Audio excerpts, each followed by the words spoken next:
प्यारे छात्रों, नमस्कार। आशा करता हूं कि आप सभी अच्छे होंगे। हमारे bright future bye Jagat Singh channel में आपका स्वागत है। आज हम बात करेंगे कक्षा 12 के राजनीति विज्ञान की जो प्रथम बुक है उसका तीसरा अध्याय है समकालीन दक्षिण एशिया। आज हम समकालीन दक्षिण एशिया की बात करेंगे। समकालीन का मतलब है आज, और दक्षिण एशिया का जो क्षेत्र है उसकी यदि हम भौगोलिक स्थिति की बात करें तो उसके उत्तर में हिमालय की पर्वत श्रृंखला है, विशाल हिमालय की पर्वत श्रृंखला है। अगर बात करें दक्षिण में तो दक्षिण में हिंद महासागर है। प्यारे छात्रों, इसके पूर्व में बंगाल की खाड़ी है और पश्चिम में अरब सागर है। इसके जो बीच का क्षेत्र है इसको हम दक्षिण या दक्षिण एशिया है ना क्षेत्र के रूप में दक्षिण एशिया या समकालीन दक्षिण एशिया, इसमें जो शामिल देश हैं उनकी हम चर्चा करेंगे। वहाँ की राजनीतिक व्यवस्था कैसी है और वहाँ पर किस तरह का शासन चलता है। प्यारे छात्रों, दक्षिण एशिया विश्व का एक महत्वपूर्ण क्षेत्र है। विश्व का एक महत्वपूर्ण क्षेत्र है दक्षिण एशिया। दक्षिण एशिया विश्व का महत्वपूर्ण क्षेत्र क्यों है, इसके बारे में जानने के लिए ये बात जरूरी है क्योंकि विश्व का एक चौथाई जो विश्व की एक चौथाई जनसंख्या है वो इसी क्षेत्र में निवास करती है। अर्थात इन देशों की जो जनसंख्या है वो विश्व की एक चौथाई जनसंख्या है। और इसमें जो शामिल देश हैं वे कौन कौन से हैं? इसमें शामिल देश है भारत। भारत के पड़ोसी देश हैं, चीन को छोड़ करके भारत के सभी पड़ोसी देशों के नाम इसमें लिखेंगे। जैसे भारत है, पाकिस्तान है, बांग्लादेश है, नेपाल है, भूटान है, श्रीलंका है, मालदीव है। और इन जो देश हैं इन 7 देशों के लिए दक्षिण एशिया शब्द का इस्तेमाल किया जाता है। दक्षिण एशिया में आजकल अफगानिस्तान और म्यांमार को भी शामिल कर लेते हैं। तो इस प्रकार से ये 9 देश बन जाते हैं। और दक्षिण एशिया के जो देश हैं इनमें आपस में सहयोग भी रहता है और संघर्ष भी चलता है। संघर्ष तो मुख्य रूप से देखें तो भारत और पाकिस्तान के बीच में ही चलता रहता है। तो दक्षिण एशिया के देश कैसे आपस में यदि कोई समस्या होती है तो सहयोग भी करते हैं और संघर्ष भी चलता रहता है। इस प्रकार का यह क्षेत्र है। और यदि दक्षिण एशिया के देश आपस में एक दूसरे देशों का सहयोग करें, जो मैंने 7 या 9 देशों की जो बात कर रहा हूं, यदि ये देश आपस में एक दूसरे का सहयोग करें तो यह जो क्षेत्र है ये विश्व में बहुत ही समृद्धशाली है ना, बहुत ही धनी है ना, अपना विकास करके ये क्षेत्र बहुत ही धनी और समृद्धशाली बन सकता है। प्यारे छात्रों, यद्यपि इस क्षेत्र में चीन भी यहीं पर बसता है परंतु चीन को हम दक्षिण एशिया में शामिल नहीं करते हैं। चीन भी यद्यपि भारत के पास ही है, भारत का पड़ोसी देश ही है, परंतु चीन को हमने दक्षिण एशिया में शामिल नहीं किया है। प्यारे छात्रों, बात करते हैं दक्षिण एशिया के जो विभिन्न देश हैं जैसे भारत, पाकिस्तान, अफगानिस्तान, इनकी जो बात कर रहे हैं नेपाल, भूटान, श्रीलंका है ना, या म्यांमार है, मालदीव है, इन देशों की जो बात कर रहे हैं इन सभी देशों की शासन व्यवस्था की आज हम मुख्य रूप से बात करेंगे। तो प्यारे छात्रों, दक्षिण एशिया के जो विभिन्न देश हैं उनमें एक जैसी राजनीतिक शासन प्रणाली नहीं है। एक जैसी राजनीतिक शासन प्रणाली नहीं है। फिर कैसी है? जैसे देखें भारत और श्रीलंका। भारत 1947 में आजाद हुआ और श्रीलंका 1948 में आजाद हुआ। तो भारत और श्रीलंका में आजादी के बाद से ही लोकतंत्र कायम है। भारत और श्रीलंका में जब से दोनों देश आजाद हुए हैं तब से ही सफल लोकतंत्र कायम है। 1 अप्रैल 2022 को श्रीलंका में राष्ट्रपति गोतबाया राजपक्षे के द्वारा आपातकालीन की घोषणा की गई, परंतु वहां पर फिर भी अभी संवैधानिक लोकतंत्र ही कायम है। बात करें अपने 2 पड़ोसी देश हैं, भारत के 2 पड़ोसी देश हैं पाकिस्तान और बांग्लादेश की। तो प्यारे छात्रों, यहाँ पर कभी कभी लोकतंत्र होता है, कभी सैन्य शासन या सैनिक शासन, है ना, या मिलिट्री का शासन, सेना का शासन होता है। तो यहाँ पर कभी कभी लोकतांत्रिक सरकारें या चुनी हुई सरकारें होती हैं और कभी कभी यहाँ सेना का शासन होता है। ये हमारे दो पड़ोसी देशों की स्थिति है। बात करें यदि नेपाल की, तो नेपाल में राजा हुआ करते थे, राजतंत्र था, राजा का शासन था।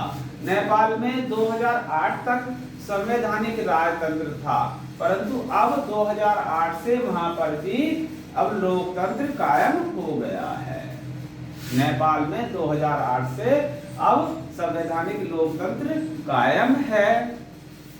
बात करें यदि भूटान की, तो भूटान में आज भी संवैधानिक राजतंत्र बना हुआ है ना। तो एक छात्र ने आज ही मुझसे पूछा कि आप भी ऐसे समय भी राजतंत्र है, तो मैं कहना चाहूंगा कि दक्षिण एशिया में केवल एकमात्र, है ना, भूटान ऐसा देश है जहां पर आज भी राजतंत्र कायम है।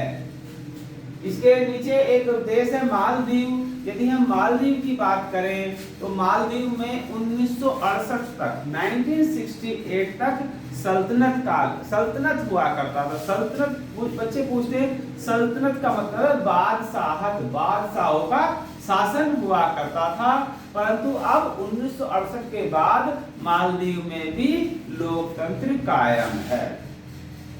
प्यारे छात्रों, दक्षिण एशिया के जो लोग हैं, दक्षिण एशिया में जो लोग निवास करते हैं, वो लोकतंत्र को ही अच्छा मानते हैं और वहां पर प्रतिनिधित्व मूलक लोकतंत्र की संस्थाओं का ही समर्थन करते हैं। वहां के लोग जो हैं लोकतंत्र को ही पसंद करते हैं। दक्षिण एशिया के अनुभवों से यदि देखें तो लोकतंत्र के बारे में एक प्रचलित भ्रम था। एक प्रचलित भ्रम क्या था कि ये जो लोकतंत्र है ये केवल अमीर देशों में ही फल फूल सकता है, अर्थात अमीर देशों में ही ठीक प्रकार से ये संचालित हो सकता है। तो अब दक्षिण एशिया के देशों के द्वारा ये भ्रम भी टूट गया है, क्योंकि दक्षिण एशिया में गरीब देश होने के बावजूद भी वहां पर लोकतंत्र बहाल है, लोकतंत्र कायम है। तो इस प्रकार इन देशों की शासन व्यवस्था, अब इन देशों की शासन व्यवस्थाओं के बारे में एक एक करके हम चर्चा करते हैं। एक एक देश को लेते हैं। तो सबसे पहले बात करते हैं पाकिस्तान। प्यारे छात्रों, सबसे पहले हम बात करते हैं अपने पड़ोसी देश पाकिस्तान की, जो 1947 से पहले भारत का ही हिस्सा हुआ करता था।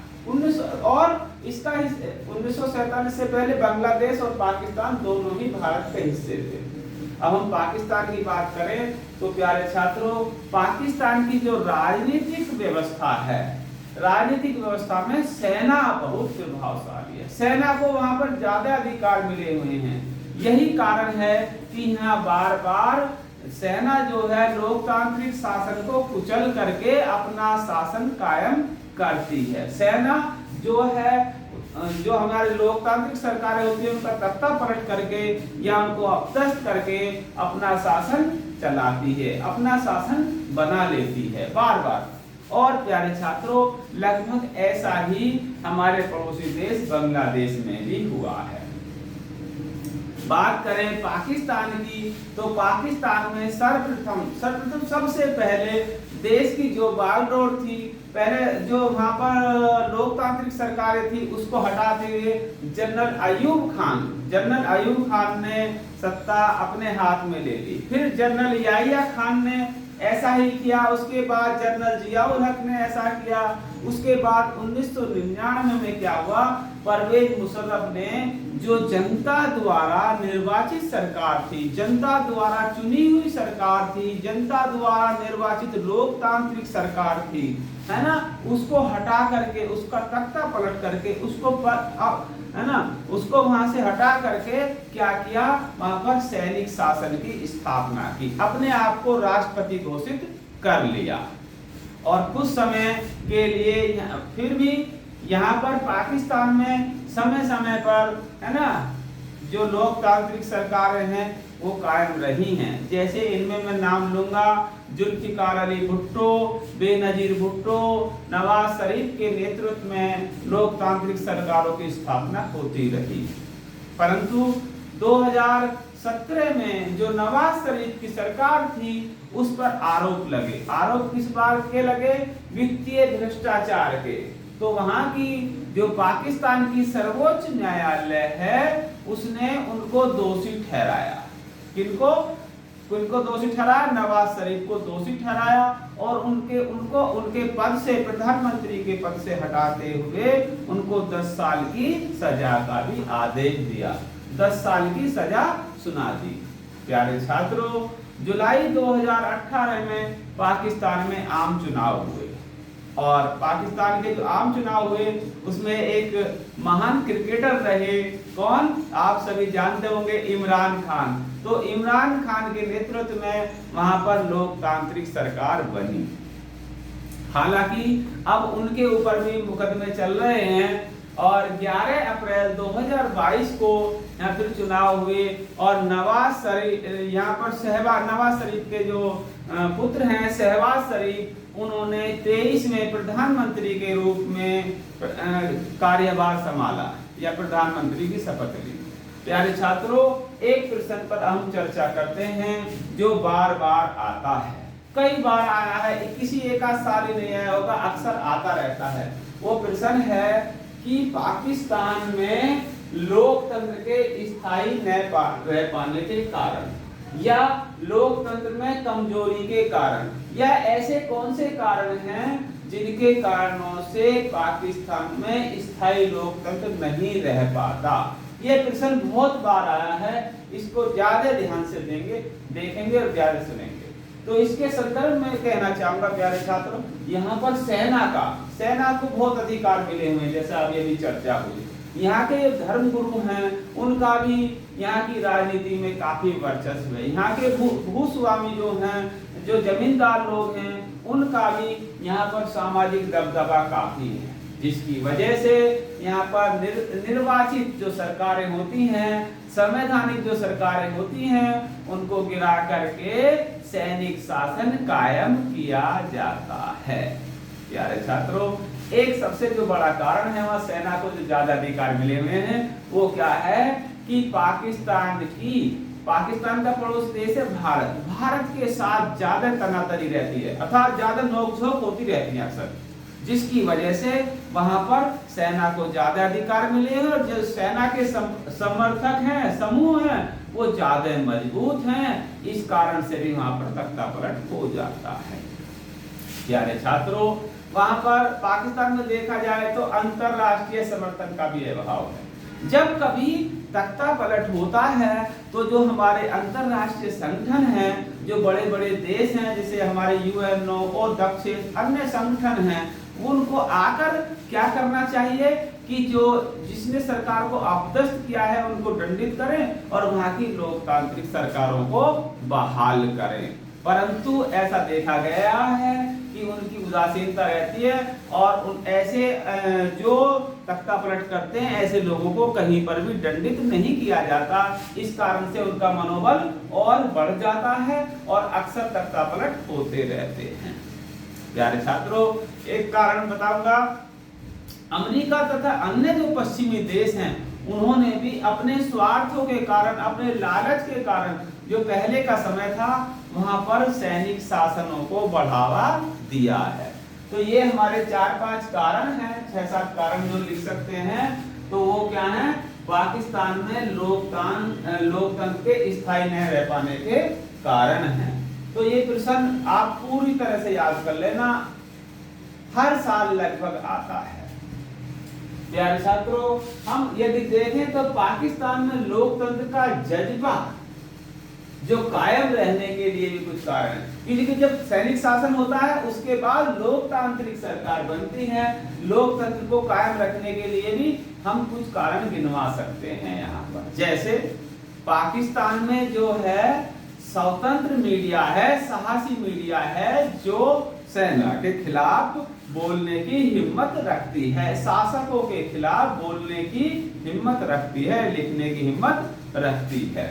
और क्या है, पाकिस्तान में जो मानवाधिकार आयोग हैं वो भी काफी मजबूत हैं। तो मानवाधिकार आंदोलन भी होते रहते हैं जो काफी मजबूत हैं। इन कारणों से पाकिस्तान में तख्ता पलट होने के बाद भी कुछ समय बाद फिर लोकतंत्र का जज्बा लोगों के मन में उठता है और फिर लोकतंत्र बहाली के लिए संघर्ष चलता है और लोकतंत्र को बहाल कर लेते हैं। तो प्यारे छात्रों, ये बात की हमने पाकिस्तान के बारे में।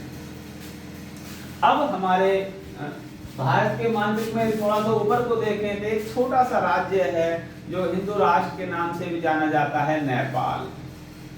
नेपाल में लंबे समय तक राजाओं का शासन रहा, राजघरानों का शासन रहा, अर्थात राजतंत्र भी रहा। और वहां पर राजा और लोकतंत्र के जो समर्थक थे, लोकतंत्र को चाहने वाले थे, उनके बीच काफी लंबी जद्दोजहद बहस चली। और वहां की इन बहस के बीच में ही वहां की राजनीति में माओवादी जो थे वो भी प्रभावी हो गए, शक्तिशाली हो गए। तो वहां पर राजा की सेना अगर देखें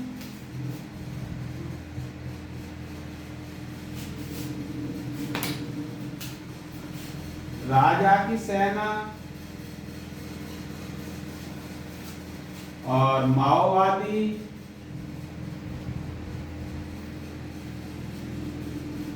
और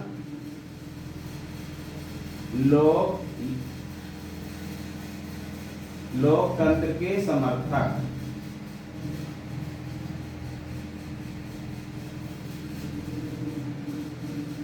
इनके बीच में काफी संघर्ष चला, काफी लंबे समय तक संघर्ष चला।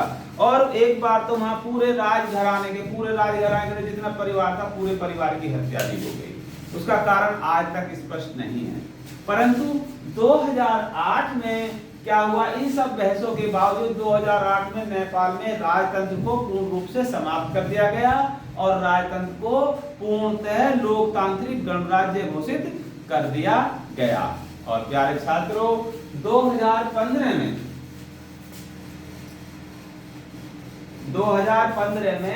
नेपाल ने अपना संविधान बना लिया और संविधान को लागू भी कर दिया। तो ये थी जानकारी हमारे नेपाल, हमारे जो पड़ोसी देश है नेपाल के बारे में। अब बात करते हैं हम श्रीलंका के बारे में। श्रीलंका, जैसे कि मैंने अभी पीछे बताया, भारत से 1 साल बाद ही आजाद होगा। तो श्रीलंका को आजादी कब मिली? 1948, 1948 में श्रीलंका को आजादी मिली। और तभी से वहां पर श्रीलंका में कैसा है, सफल लोकतंत्र कायम है। वहां पर सफल लोकतंत्र कायम है और वहां की जो सामाजिक आर्थिक स्थिति है काफी मजबूत है, काफी अच्छी है। सामाजिक और आर्थिक स्थिति मजबूत होने के बावजूद भी वहां सिंगली समुदाय और तमिल समुदायों के बीच संघर्ष रहा है। अब ये सिंगली समुदाय कौन है और तमिल समुदाय कौन है, इनके बारे में हमें जानना जरूरी है। सिंगली जो लोग हैं वो श्रीलंका के मूल निवासी हैं और तमिल जो लोग हैं वो भारत से जाकर बसे, जो आजादी से पहले या आजादी के बाद वहां के चाय के बागानों में काम करने के लिए ले जाए गए। वहां के चाय के बागानों में काम करने के लिए ले जाए गए लोग, फिर वहां जाकर बसते रहे। तो जो हमारे देश का जो तमिलनाडु राज्य है, वहां के लोग जो श्रीलंका में जाकर बसे हैं वो तमिल के नाम से जाने जाते हैं और जो वहां के मूल निवासी हैं वो सिंगली के नाम से जाने जाते हैं। अब विवाद और फसाद की जड़ क्या है? सिंगली लोग कहते हैं कि हम यहाँ के मूल निवासी हैं, इसलिए श्रीलंका के सारे संसाधनों पर और सारा राजनीतिक अधिकार सब कुछ हमारे पास ही होने चाहिए, क्योंकि तमिल जो है बाहर के आए हुए हैं, इनको कोई अधिकार मिलना नहीं चाहिए। प्यारे छात्रों, तमिल जो लोग हैं वो कहते हैं कि हम भी यहाँ बहुत समय पहले आए थे, हमारी भी कई पीढ़ियां गुजर गई है ना, तो हमें भी यहाँ के संसाधनों में, यहाँ पर सरकार में अधिकार मिलने चाहिए, हम भी सरकार में शामिल हों, ऐसा तमिल के लोग चाहते हैं। और जब वे परेशान हुए तो उन्होंने एक अलग, अपने लिए एक अलग राज्य की या स्वतंत्र राज्य की मांग कर दी।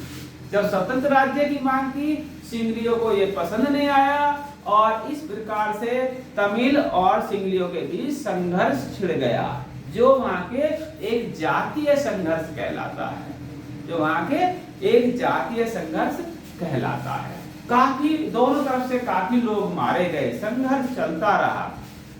प्यारे छात्रों, हमारे जो तमिलनाडु की जनता है, क्योंकि उनके संबंधी लोग हैं जो वहां जाकर बसे हैं, कहीं ना कहीं उनसे रिश्ता है उन लोगों का, तो हमारे जो तमिलनाडु की जो जनता है उसने हमारी केंद्र सरकार से वहां पर हस्तक्षेप करने की मांग की। उन्होंने कहा कि हमारे तमिलों के साथ श्रीलंका में अन्याय हो रहा है, उनके साथ बुरा व्यवहार हो रहा है, अतः कहा कि आप केंद्र की जो सरकार है वहां पर जाकर हस्तक्षेप करें। अब प्यारे छात्रों, 1987 में भारत में राजीव गांधी प्रधानमंत्री थे। राजीव गांधी की सरकार ने वहां श्रीलंका की सरकार के साथ एक समझौता किया और उस समझौते के तहत वहां की समस्या को हल करने के लिए 1987 में भारत के तत्कालीन प्रधानमंत्री श्री राजीव गांधी जी ने वहां पर शांति सेना भेजी।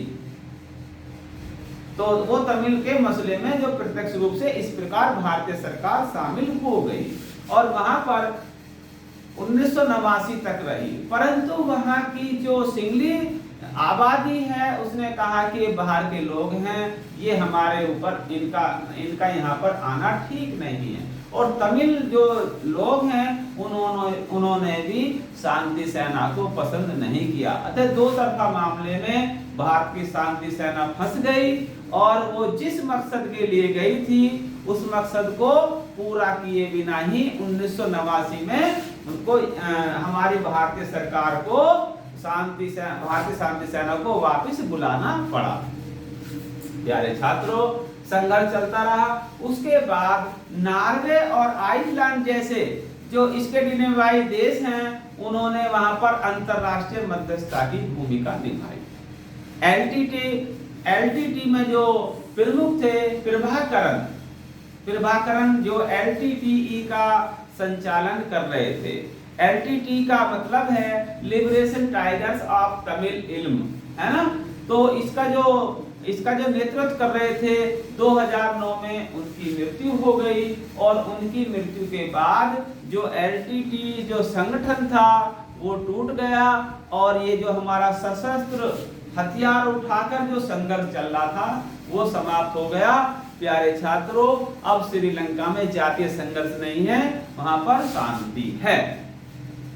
श्रीलंका की यदि अर्थव्यवस्था की बात करें तो श्रीलंका की अर्थव्यवस्था में जो श्रीलंका ने सबसे पहले अपनी अर्थव्यवस्था का उदारीकरण किया। और प्यारे छात्रों, जो एक प्रबुद्ध समस्या है सभी देशों की, जनसंख्या, तो जनसंख्या नियंत्रण के मामले में जो है श्रीलंका विकासशील देशों में सबसे प्रथम है, विकासशील देशों में सबसे प्रथम है। अभी वहां पर गंभीर आर्थिक संकट पैदा हुआ था, किंतु अब स्थिति सामान्य है। ये बात थी श्रीलंका की। इसके बाद हम बात करते हैं अपने एक पड़ोसी देश बांग्लादेश के बारे में। बांग्लादेश, पहले मैं ये बता दूं कि बांग्लादेश कहां से बना, है ना। जब हमारा देश आजाद हुआ तो उस समय मुस्लिम लीग ने मांग रखी कि ये दो कौमों का देश है, यहाँ पर दोनों की विचारधाराएं अलग है, इसलिए एक साथ रहना मुश्किल है।